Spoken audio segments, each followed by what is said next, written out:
Bismillahirrahmanirrahim.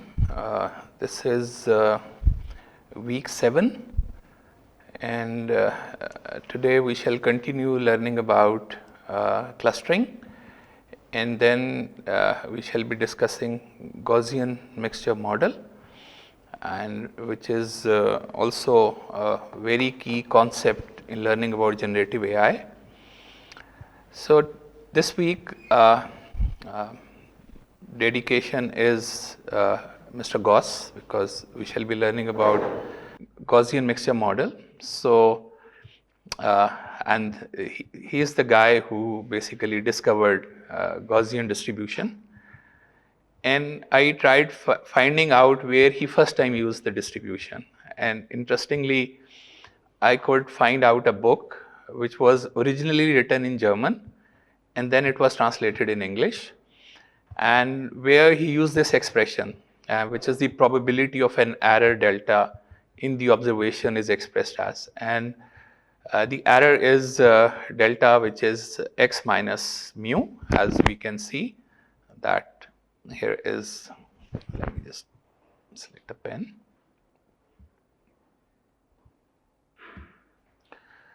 So this is the error. So he said this is the distribution of the error is expressed by this exponential, which is a Gaussian expression. If we put delta is equal to this, h is equal to this, then it becomes this formula. Okay. And so what was he trying to do is that there was this guy who thought that he discovered a new planet, and then he could not actually could not see that planet.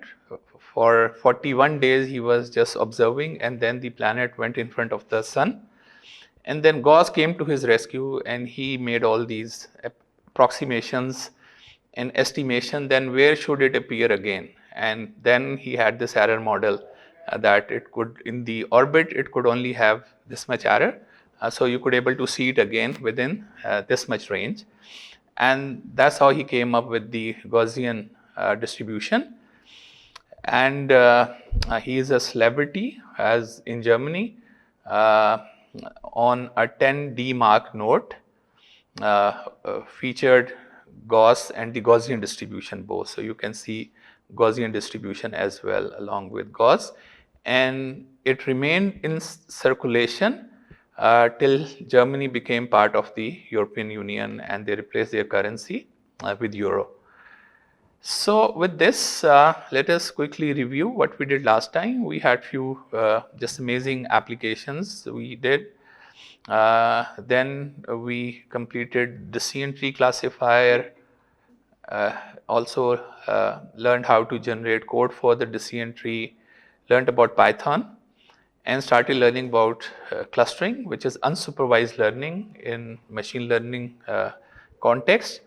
We learned about k-means, hierarchical, DBSCAN, and then I also shared with you the work of my PhD student, which basically deals with clustering.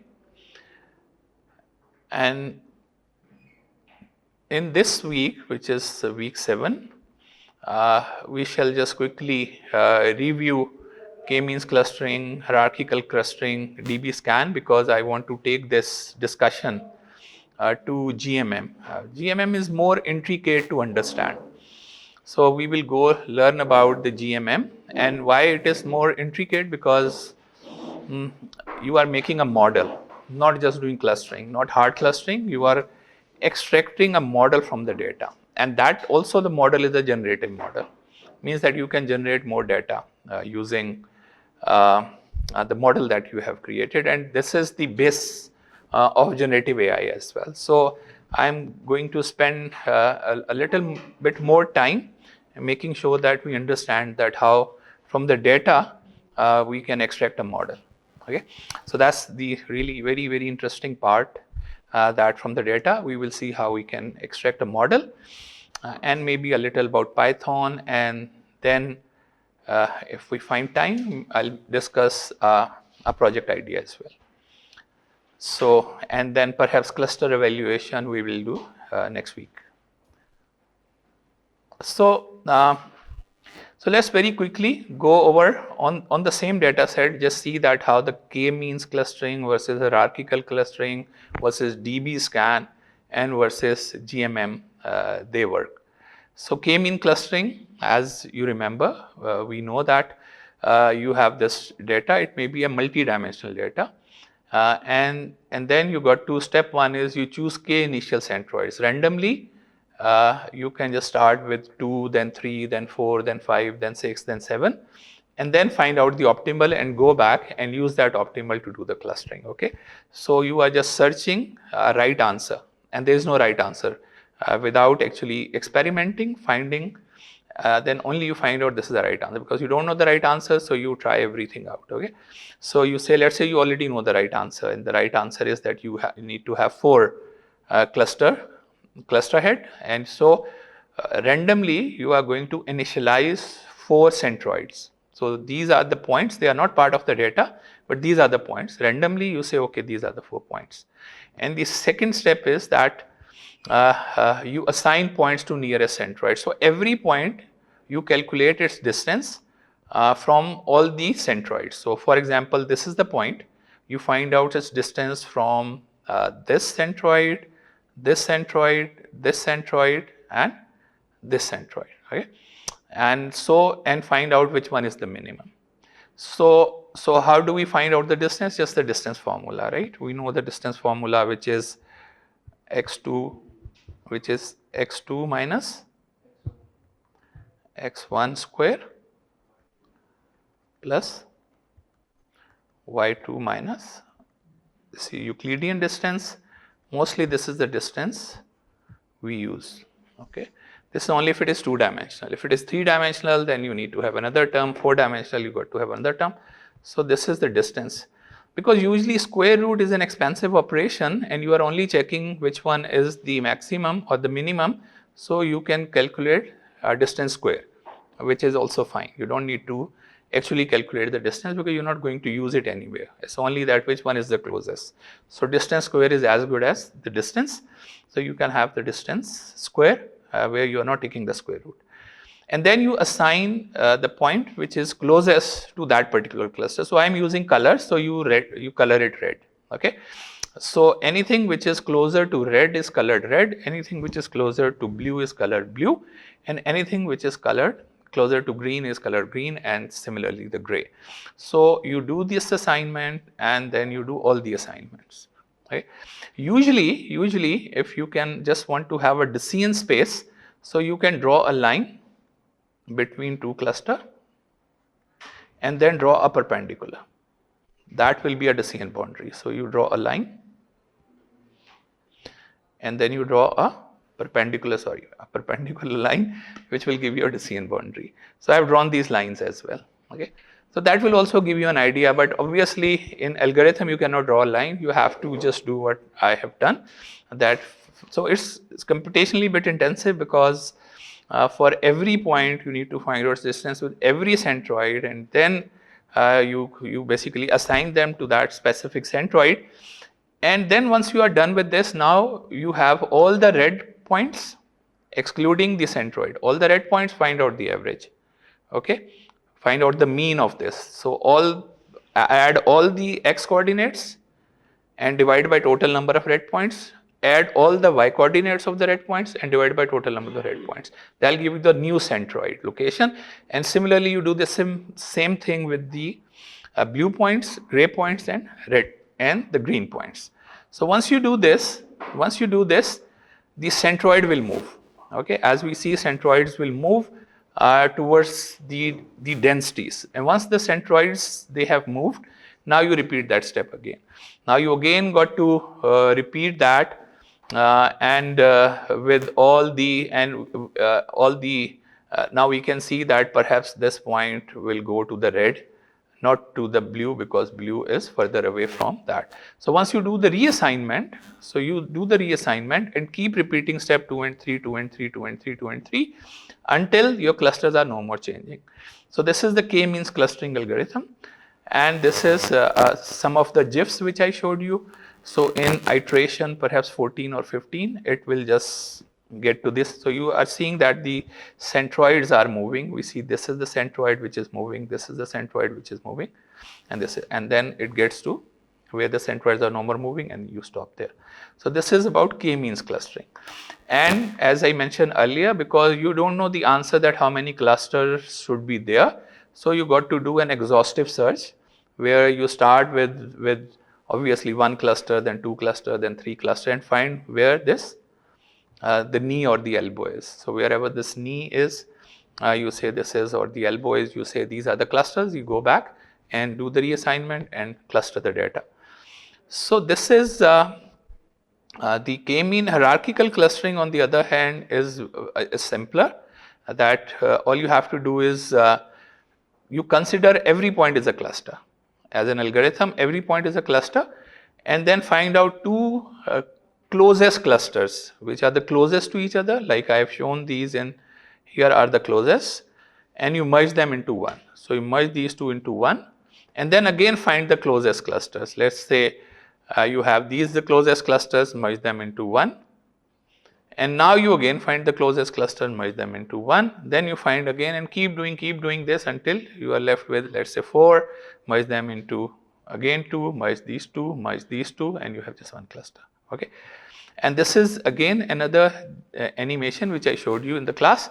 Like you are merging, and here is the 3 clusters, and this is the dendrogram where you have to check whether 3 clusters and whether you like 2 clusters. So you can go and draw a line anywhere, and then those are the number of clusters. So you have to decide whether you are going to use k-mean clustering or hierarchical clustering, or this is the third technique which we learned, which is density based spatial clustering of applications with noise, which is called DBSCAN clustering. Okay. In DBSCAN clustering, you have a circle and you put it on one of the points and find out. So this is the circle, you put it on one of the points, it has some radius, and so you need to decide about, this is called the epsilon, and how many points are there in the circle. So if you have more than equal to minimum number of points, you mark this as a core point and push all the other points in a queue to be evaluated whether they are core points or not.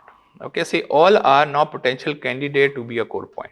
So you got to move to one, another, unless you get a circle where you don't have more than minimum number of points.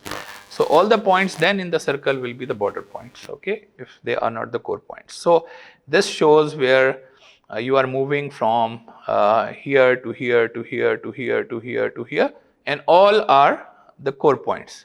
But then there is a point which is not a core point, and then there is a point which is not a core point, it is a border point. So it is part of the cluster, but you are not going to traverse it. You are not going to put a circle on this, on any other point which is in the circle and which is not more than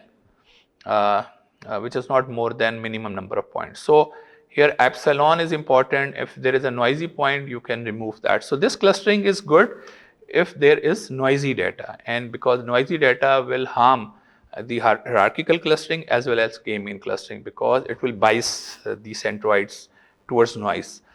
So you can, as a matter of fact, you can just remove the noise using DBSCAN, and then you can use any other clustering as well. So you can do this too.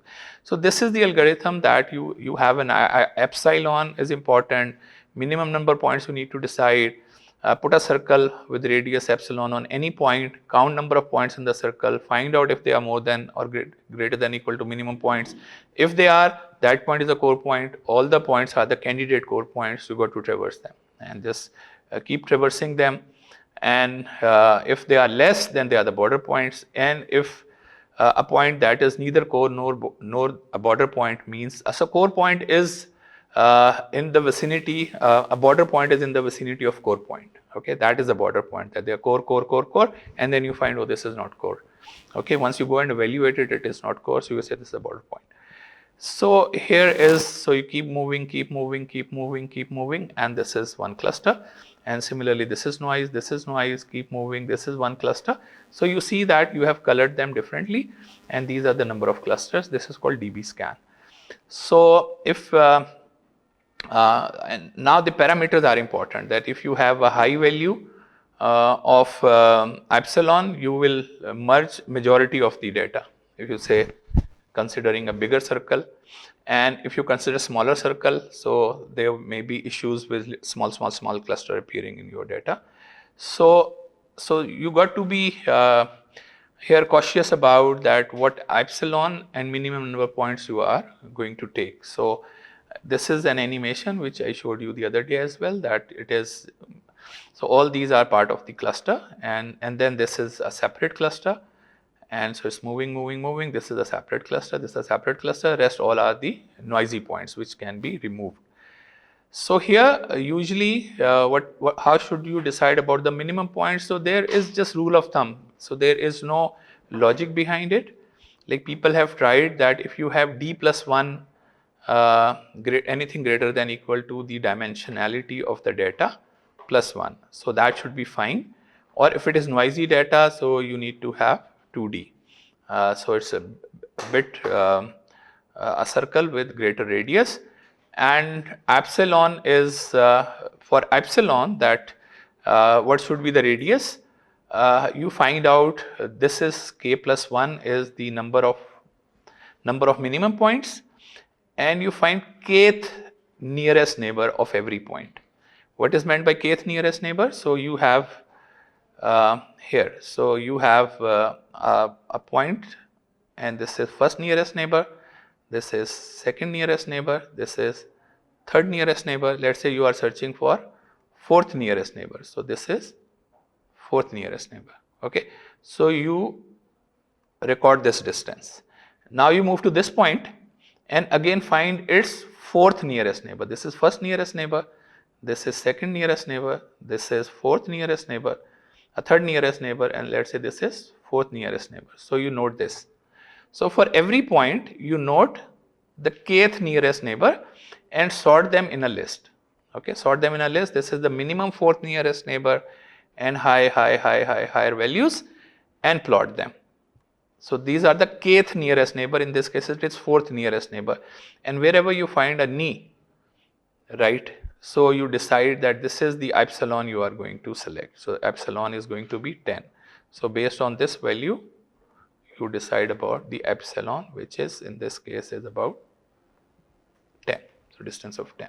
So this is how you select the kth nearest neighbor about the epsilon. So we know how to select the minimum number of points, we know how to select epsilon, we know how to select the number of clusters in k-mean, and in hierarchical you just only need to just keep going and then you decide where you want to put a line. So all these are the noisy points. So it is good where there is noise, and this is about the circle, that if you have smaller circle, so you will end up having multiple clusters. Okay.